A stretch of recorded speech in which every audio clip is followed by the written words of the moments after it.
فاسألوا أهل الذكر إن كنتم لا تعلمون.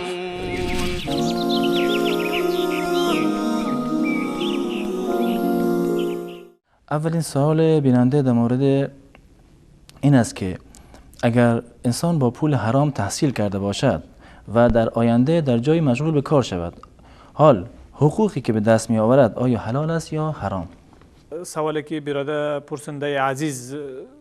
کردن راجع به که با پول نادرست و حرام تحصیل کردن و در اثر سندی که از او به دست آوردن مشغول به کار شدن. یعنی اینجا موضوع مهمی که هست، اصلا در اینجا باید علاج حرامی که در جریان تحصیل بوده، یعنی پول اگر مدرک حرامی که داشته، باید یعنی به عنوان تحلل و رهایی از حرام به جهت مربوطهش پرداخته شود. یعنی مهم در اینجا این نکته هست که وقتی که دست میابه امکانات تلاش بکنه تا به یکی مال اگر حق مردم بوده باید به صاحبی او پرداخته شود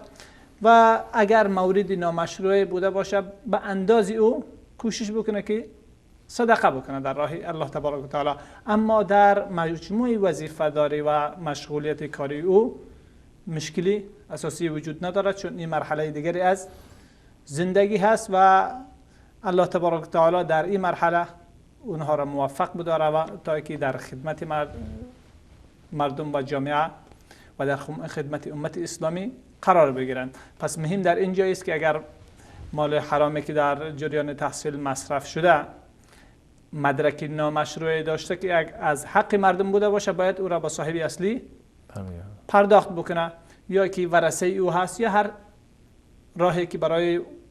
واپس پرداختی او بوده باشد او را در پیش بگیرد. اگر مورد نامشروع دیگری بوده باشد از قبیل تجارت مواد مخدر هست یا دیگر چیزهایی که در شریعت اسلام ناروا هست یا پول قمار بوده و غیره، میتونه به اندازی او در راه الله تبارک و تعالی صدقه بکنه و از این به بعد توبه بکنه تا یکی دیگر دست به کار نامشروع نشود. ما در جریان وظیفه داری از او ان شاء الله الرحمن مشکلی نخواهد داشت.